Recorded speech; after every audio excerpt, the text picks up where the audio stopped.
Hello అండి. ఈరోజైతే ఇంకా నాది ఉగాది ముందు రోజు అనమాట. ఇంటి దగ్గర బయట మొత్తం క్లీన్ చేసేసానండి. క్లీన్ చేసేసి ఇంక అత్త వాళ్ళ ఇంటికి అయితే బయలుదేరుతున్నాం అనమాట. మనం అత్త వాళ్ళ ఇంటికి వెళ్ళినా మన ఇంటి దగ్గర పరిశుభ్రంగా చేసుకొని అయితే వెళ్ళాలి కదా. ఈ పండగ మనకి చాలా పెద్ద పండగనే చెప్పాలి. ఇంకా ఇయర్లో వచ్చేది మనకి పెద్ద గొప్ప పండగ అంటే ఉగాది అనే చెప్పాలి. కొత్త పండగ కూడా. మొత్తం ఇల్లంతా క్లీన్ చేసేసానండి. పని ఎక్కువ ఉండడం వల్ల వీడియో అయితే షూట్ చేయలేకపోయాను. ఇంకా తర్వాత వచ్చేసి బీట్రూట్లు అంతా కట్ చేసుకున్నాను అనమాట. నా దగ్గర ఒక 3 బీట్రూట్స్ అయితే ఉన్నాయండి. అవి కొంచెం వాడినట్టు పైన అనిపించింది. వేస్ట్ చేయడం నాకు నచ్చదనమాట. ఆ బీట్రూట్తోనే పౌడర్ చేసుకొని పేస్ట్ అలా ప్యాక్ అలా వేసుకున్నా మనకి యూజ్ అవుతుంది కదా, ఎందుకు పడేయాలి అని అనుకున్నాను. యాక్చువల్గా అయితే ఇవి జ్యూస్ చేయాలని చెప్పి పెట్టానండి, మర్చిపోయాను. ఇంకా నాకు పడేయడం ఇష్టం లేదు. ఇంకా తర్వాత బీట్రూట్లన్నీ కడిగి నీట్గా ఫస్ట్ చెక్కు తీసేసి కడిగేసి ఇట్లా చిన్న ముక్కలుగా కట్ చేసుకున్నాను. ఇంకా ఎండబెట్టేసాను. తర్వాత అయితే బయలుదేరామండి. చెలో తాడపత్రి అనమాట. ఇది వచ్చేసి వీడియో షింగన్మల దగ్గర షూట్ చేస్తున్నాను. యాక్చువల్గా అంటే చేయడానికి కాలేదండి, అక్కడ అసలు ఎక్కువ ఎండగా ఉంది. బాగా ఎండ టైంలో బయలుదేరామన్నమాట. చూడండి, ఇది సింగన్మల వాళ్ళకైతే ఐడియా ఉంటుంది, చెరువు అండి సింగన్మల దగ్గర.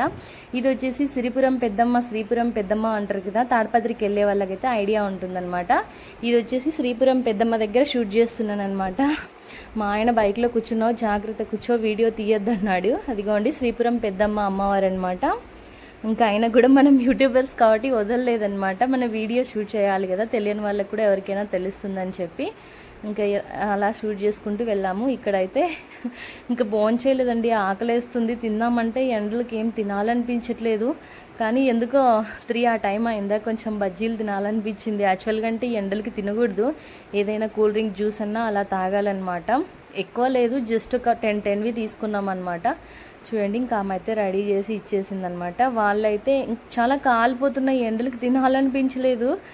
వాళ్ళు వచ్చేసి ఏదో బోండాలు ఒక 2 బజ్జీలు తీసుకున్నారు. నేను వచ్చేసి ఒక 10 రూపాయలు అయితే ఒక బజ్జీలు తీసుకున్నానండి.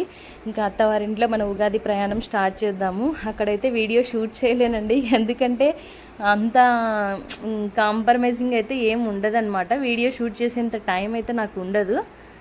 ఇంకా మన ఇక్కడైతే షూట్ చేస్తానండి, అక్కడ చేయలేను. యాక్చువల్గా ఇది కొండాపురం దగ్గర అండి. ఎండ ఫుల్గా ఉందండి, ఇంక నా వల్ల కాలేదనమాట. తల భారీగా ఎక్కువ కాలిపోతుంటే అలా మాస్క్ అయితే కట్టుకున్నాను అనమాట. ఇది వచ్చేసి ముచ్చుకోట దగ్గర. ఇది వచ్చేసి తాడపత్రి మార్కెట్ అండి. ఎవరన్నా తెలియని వాళ్ళైతే చూడండి, మార్కెట్ పాలు పోసి పాలెత్తుకోవచ్చు, చాలా బాగుందన్నమాట లోపల అసలు. ఇంకా తర్వాత ఫెస్టివల్ రోజు పూజ అంతా అయిపోయిన తర్వాత నరసింహస్వామి టెంపుల్కి అయితే వెళ్ళామన్నమాట. అయితే ఈ వీడియో తీయలేదండి లోపల, అయితే కొద్దిగా జస్ట్ అట్లా తీసానమాట నరసింహస్వామి. మీలో ఎవరైనా కొత్త వాళ్ళు చూస్తుంటే ప్లీజ్ అండి నా ఛానల్ సబ్స్క్రైబ్ చేసుకొని లైక్ చేసి నన్ను సపోర్ట్ చేయండి.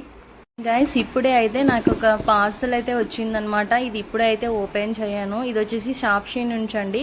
నెక్స్ట్ వీడియోలో చూపిస్తాను ఇది ఏంటనేది. ఇంకా ఇంతటితో ఈ వ్లాగ్ అనేది ఎండ్ చేస్తున్నాను అనమాట. ప్లీజ్ లైక్ చేయండి.